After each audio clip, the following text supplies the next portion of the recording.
only 2.5 weeks to go. We've got our third to last set of fact sheets. And to be fair, we've got some great ones today. So first up, we've got the New Holland T7 LWB PLMI and the Vaderstat Rexius 1230. Man, that's a mouthful for those names, I must admit. So first off, the New Holland T7. We just call it that anyway. Going to be a tractor. Now, I said it's going to be under medium tractors, to be fair. It's going to have a 224 horsepower engine, 31 mile an hour top speed, and it's going to cost you £239,500 or euros, depending on, well, or dollars, depending on which one you play with.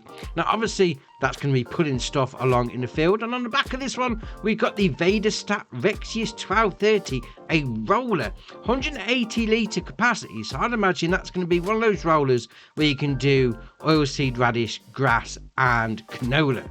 Yeah, that's what they normally do anyway. 7 mile an hour working speed, 170 horsepower requirement for my tractor, 12.3 metre working width, and an 81 grand price tag. So we're going to do some rolling and into your New Hollands. These two do a nice little setup. So next one is going to be for the class fans out there. So we've got the Jaguar 990 TerraTrack and the Orbis 900 on the front. So the TerraTrack itself, that's going to be under the Forage Harvester category, 925 horsepower engine. It says it's got a 37 litre grain tank, well, capacity on it anyway. That's going to be for your mineral feed? Barn silage, I think that's mineral feed, that one is anyway. So it's going to cost you 620,500 credits, grain credits, whatever you want to call it, whatever you're using, and it's going to have a 25 mile an hour top speed. And obviously that's going to be for, well, mainly if you're doing your chaffage, let's face it, that's what you normally use a forage harvester for. And obviously you need a header on the front, the Orbis 900. That's only going to require 840 horsepower. So this forage wagon's going to do that, no problem. 9 metre working width, 127 grand to buy, and then a 6 mile an hour working speed. And for the looks of that, it's going to be able to do forage crop on a few different things. More than normal anyway. I mean, we've got the corn, we've got the peas in there as well. Oh, that's interesting. We're going to be able to do forage crop on peas. Now, if you're not a class fan, but you're a case fan instead, well, we've got this, the Puma 260 CVX drive, and then the RB456 HD Pro on the back.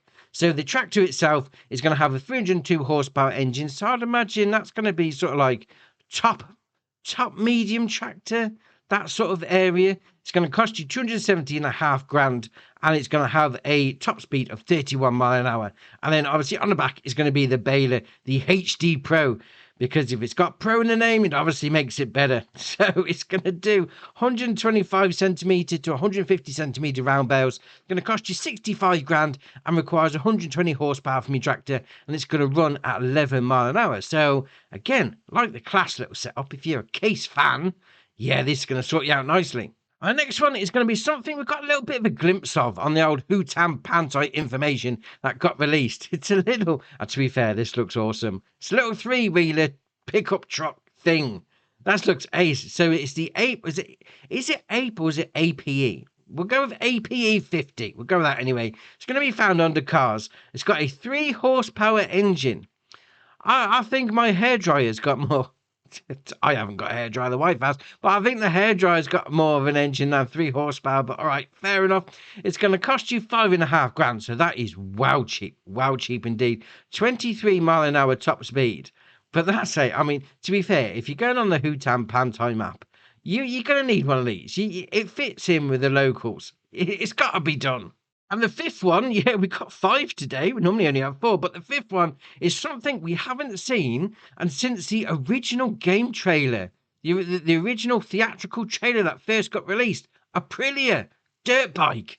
Oh yes, RX125. Obviously, this is going to be a motorbike, but what's interesting there, it's saying under the I situation on the old information, does that mean there's going to be a different category for motorbikes?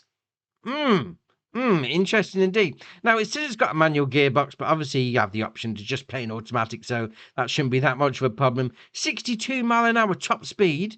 It's got a 7 mile an hour working speed, which I'm not sure what work you do with a dirt bike other than thrashing it around the map, but all right, we'll have to see what happens when it comes out. It's going to cost you 4 grand, and it's got a 15 horsepower engine, but that's, I mean, this has been a long time coming. I mean, obviously the game trailer come out what, a couple of months ago, and now we're getting a fact sheet on it. Having a preview in the game, that's going to be awesome. So obviously these are going to be part of the base game when it comes out on November the 12th. And if you're on PC and fancy picking yourself up a digital copy, there's going to be a link down below. Click on that and it helps the channel out at no extra cost to yourself. And if you do pre-order, and you can do that up to the day before release day, you're going to get yourself the Gold New Holland Harvester and also the MacDon Pack. So a bit of a pre-order bonus for you. And just to remind you, it's coming out on PC, Mac, Xbox Series X and S, PS5. So if you're on old school, Xbox One like me, or PS4, you are going to need a bit of an upgrade.